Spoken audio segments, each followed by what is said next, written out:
السلام عليكم ورحمة الله وبركاته. ازيكم عاملين ايه؟ يا رب تكونوا بخير. النهارده بقى رحنا السوق واشترينا شوية طلبات حلوين اهو.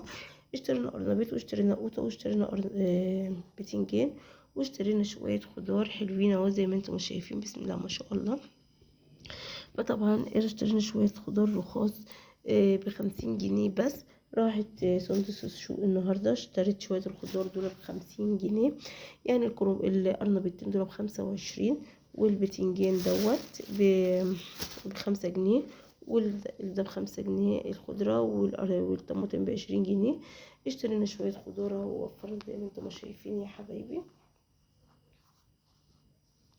اهو. صلوا على النبي يا حبيبي في التعليقات، اللهم صل وسلم عليك يا حبيبي يا رسول الله عليه الصلاة والسلام. وطبعا بنروح السوق بنشتري شوية طلبات الحلوين دولت بأرخص التراب، يعني بأرخص تراب تقدري تشتري طلباتك كلها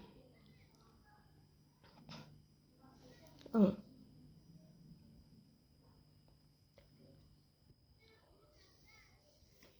بتقدري تشتري الطلبات كلها زي ما انت ما شايفة وفاهمة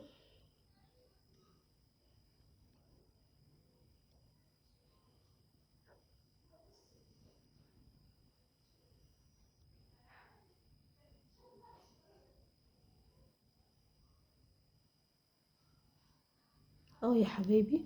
أرخص شوية خضار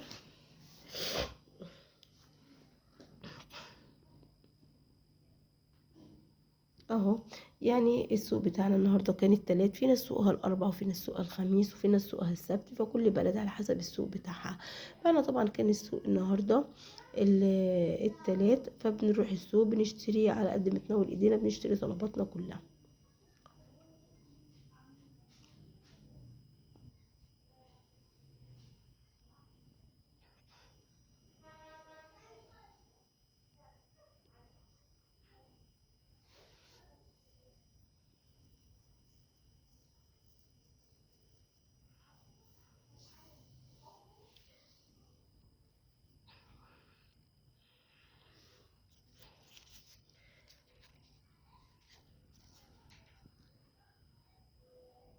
اهو شايفين.